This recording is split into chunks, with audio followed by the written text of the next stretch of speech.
Shalom saudaraku, selamat berjumpa lagi dalam renungan pengharapan baru dari channel Terang Jalanku. Saya berharap Anda semua saat ini dalam kondisi yang bersukacita dan terus bersemangat untuk rindu mencari hadirat Tuhan. Namun sebelum mendengarkan renungan ini, mari kita awali dengan berdoa terlebih dahulu. Bapa di surga, Engkau Allah Bapa yang penuh kasih dan sayang. Kami bersyukur atas kasih dan penyertaan-Mu sepanjang perjalanan hidup kami. Saat kami merenungkan kebenaran firman-Mu, ajarilah kami untuk tidak mencari jalan yang mudah, tetapi berani memilih jalan yang benar. Berikan kami kekuatan untuk melawan godaan dunia dan teguh dalam kebenaran iman kami di dalam Engkau. Biarlah hati kami senantiasa haus akan kebenaran Engkau, dan biarlah hidup kami menjadi kesaksian akan kemuliaan Engkau. Terima kasih Tuhan, dalam nama Tuhan Yesus Kristus kami berdoa. Haleluya, amin. Saudaraku yang terkasih, kita seringkali dihadapkan pada berbagai macam pilihan hidup. Ada jalan yang terlihat mudah atau jalan yang terlihat sulit, tetapi di situ ada kebenaran. Di dunia yang serba instan, godaan mengambil jalan yang pintas terasa begitu kuat. Namun Alkitab mengingatkan kita tentang dua jalan yang berbeda, jalan yang lebar menuju kehancuran, serta jalan yang sempit yang membawa kita pada kehidupan. Melalui renungan ini, kita akan merenungkan tentang makna sejati dan menolak yang mudah dan memilih yang benar. Mari kita bersama-sama untuk belajar berani melangkah di jalan yang mungkin terlihat tidak populer di pemandangan orang-orang dunia, tetapi itu merupakan jalan yang dikehendaki oleh Tuhan Allah Bapa kita. Mari kita baca Matius pasal 7 ayat 14. Karena sesaklah pintu dan sempitlah jalan yang menuju kepada kehidupan, dan sedikit orang yang mendapatinya. Saudaraku, ayat ini memberikan suatu gambaran yang sangat jelas tentang dua jalan berbeda dalam hidup manusia. Yang pertama, ada jalan yang luas. Jalan ini menuju kebinasaan dan mudah untuk dilalui, dan banyak orang memilih jalan ini. Ini menggambarkan suatu gaya hidup yang mengikuti nafsu duniawi tanpa mempertimbangkan konsekuensi di bidang rohani. Yang kedua adalah jalan yang sempit. Jalan ini menuju suatu kehidupan yang kekal. Sulit, terlihat sulit untuk dilalui, dan hanya sedikit orang yang bersedia menempuh jalan sempit ini. Ini menggambarkan suatu kehidupan yang mengikuti akan kebenaran Tuhan, melibatkan pengorbanan kedagingan kita, dan memerlukan suatu disiplin rohani yang kuat. Yesus mengajarkan bahwa pilihan jalan hidup ini akan menentukan tujuan akhir hidup kita dalam kekekalan. Jalan yang sempit mungkin terasa sulit dan menuntut sesuatu hal pengorbanan, terutama dalam hal kedagingan kita. Tetapi ada janji kehidupan yang kekal yang menyertainya, dan semua itu jauh lebih berharga daripada kesenangan dunia yang sementara ini. Saudaraku yang dikasihi Tuhan, perjalanan hidup ini penuh dengan lika-liku. Ada jalan yang terjal, ada jalan yang curam, mendaki, dan kadang penuh dengan onak duri yang mengganggu langkah kehidupan. Meski demikian, kita tidak boleh menyerah atau berhenti di tengah jalan sebelum tujuan tercapai. Untuk mencapai keberhasilan itu ada jalan yang harus kita tempuh. Tentunya kita tidak boleh asal melangkah saja. Kita harus membuat pilihan yang benar serta melangkah di jalan yang benar pula. Ketika kita hendak mendaki puncak gunung, jalan yang harus kita lewati pasti akan terasa berat dan sangat melelahkan, menguras energi kita, dan kita butuh kehati-hatian dalam melangkah, kita butuh konsentrasi dalam setiap langkah kita.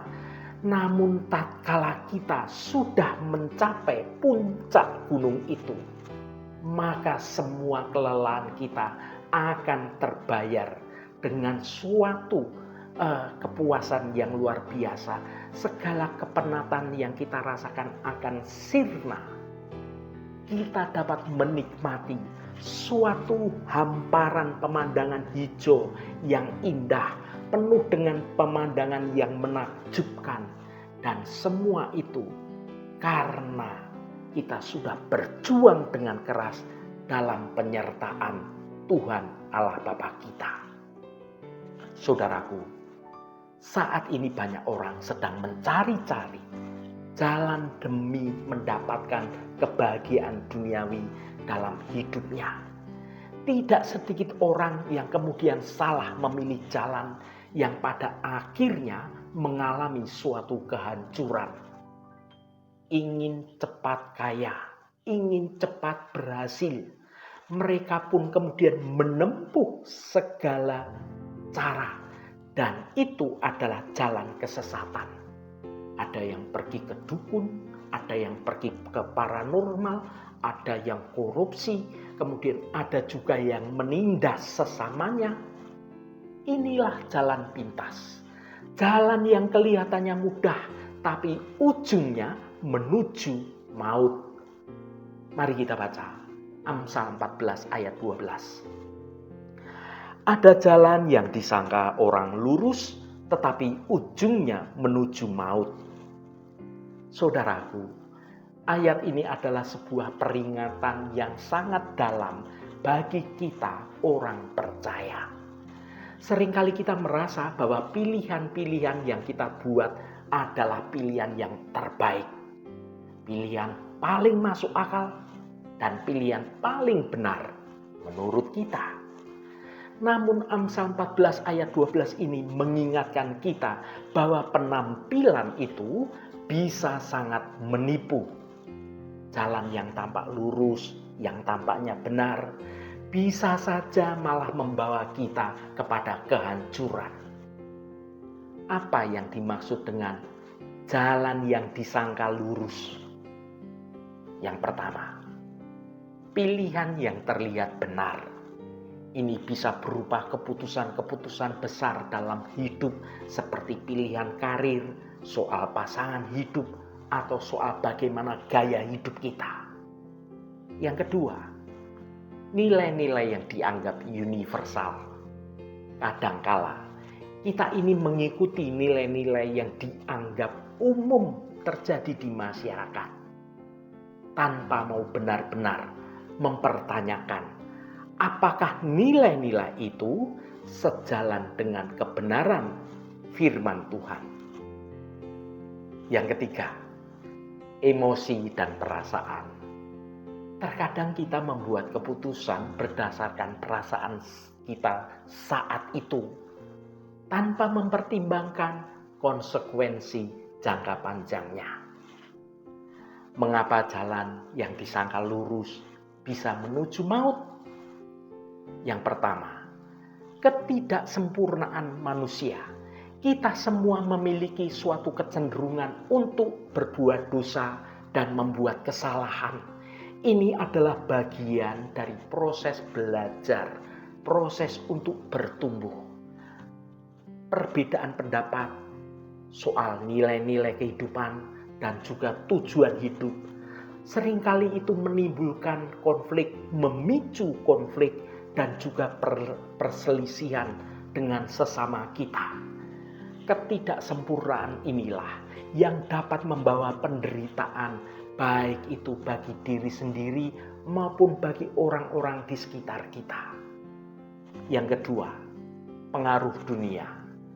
Dunia ini penuh dengan godaan, penuh dengan tipuan yang dapat menyesatkan hidup kita. Dunia yang kita tinggali ini seringkali disamakan dengan sebuah panggung sandiwara yang penuh dengan gemerlap, penuh keindahan yang palsu. Namun di balik gemerlap dan keindahan itu tersembunyi berbagai macam jebakan, berbagai macam godaan dan juga tipuan yang dapat menyesatkan kita dari jalan yang benar. Yang tiga, kurangnya hikmat. Tanpa hikmat dari Tuhan, kita ini mudah terjebak dalam suatu pilihan yang keliru. Dalam kehidupan sehari-hari, kita ini seringkali dihadapkan pada berbagai macam pilihan kehidupan. Pilihan-pilihan ini sepertinya tampak sederhana, seperti memilih sarapan apa ya pagi ini, hingga yang sangat kompleks untuk memilih karir, memilih pasangan hidup, memilih keputusan-keputusan bisnis. Tanpa ada hikmat, kita ini mudah terjebak pada pilihan yang menyesatkan. Pilihan yang keliru adalah pilihan yang tidak didasari pada pemahaman yang benar tentang diri sendiri, tentang tujuan hidup kita, dan tentang nilai-nilai yang kita yakini kebenarannya dalam firman Tuhan. Pilihan-pilihan yang keliru yang dapat membawa kita pada berbagai macam persoalan, masalah, baik dalam jangka pendek maupun masalah yang berkelanjutan pada jangka panjang. Mulai dari masalah soal pribadi, soal hubungan kita dengan orang lain, hingga masalah yang lebih besar, konflik sosial terjadi. Saudaraku yang diberkati Tuhan, jadi jalan utama yang harus kita tempuh sebagai dasar hidup kita adalah beriman dengan kuat kepada Tuhan Yesus Kristus. Pengorbanan Yesus Kristus di atas kayu salib adalah bukti nyata betapa Dia itu mengasihi kita. Bila saat ini kita sudah di dalam Kristus, kita ini adalah ciptaan yang baru. Karena itu jangan mau kembali pada kehidupan yang lama, pada jalan yang lebar, jalan dunia. Dosa harus kita tinggalkan dan itu harus kita wujudkan dalam suatu perbuatan yang nyata dalam kehidupan kita sehari-hari. Sebab perbuatan kita ini adalah refleksi dari iman kita. Iman akan tampak apabila ada perbuatan yang nyata.